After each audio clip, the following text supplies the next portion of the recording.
వైకుంఠం వైపుకు మళ్ళీ వాళ్ళ దరిద్రం దులిపేసి ఆపేసేది. చింతల నుంచి విముక్తి పొందించి చిరకాలము ముక్తిని ప్రసాదించేటట్టు ఆపేసేది అన్నట్టు.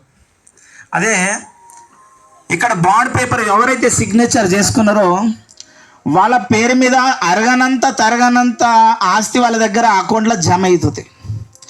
వాళ్ళకి ఎవరన్నా ఏ టైంలో నీకు ఆస్తి లేదు అని చెప్పి పంచభూతాలలో కానీ ఆధ్యాత్మిక చింతనలు కానీ సంస్కరణలు కానీ వేదాంతములు కానీ సిద్ధాంతములలో కానీ మీ జీవాత్మతో ఏ కార్యములో ఏ పుణ్యఫలమును సంపాదించుకున్నారని అష్టదిక్కులలో అడిగినా నవగ్రహాలలో సమాధానం చెప్పొచ్చు, అష్టదిక్కుల్లో అధికారం చూపించచ్చు, ఆకాశములో అంధకారంతో వెలిగి విజ్ఞానమును బోధింపజేయచ్చు. ఏ దానివల్ల? ఈ సర్టిఫికెట్ వల్ల, మోర్గుద్దిన సర్టిఫికెట్ వల్ల.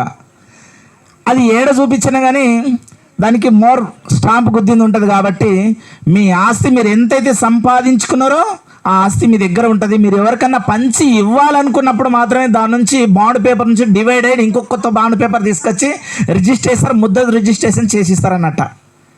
ఇప్పుడు మీరు ఎవరికన్నా మీరు శిష్యులకు భక్తులకు ఇవ్వాలనుకుంటే మీరు చేసుకున్నటువంటి రిజిస్ట్రేషన్లో వాళ్ళకు ముద్దతు రిజిస్ట్రేషన్, ఒకవేళ టైం అయిందాక రిజిస్ట్రేషన్ తీసుకుంటే వాళ్ళకు ఉంటుంది, లేకపోతే మళ్ళీ వీళ్ళకే ఉంటుంది. అదే ఆధ్యాత్మిక కోవకు చెందినటువంటిది.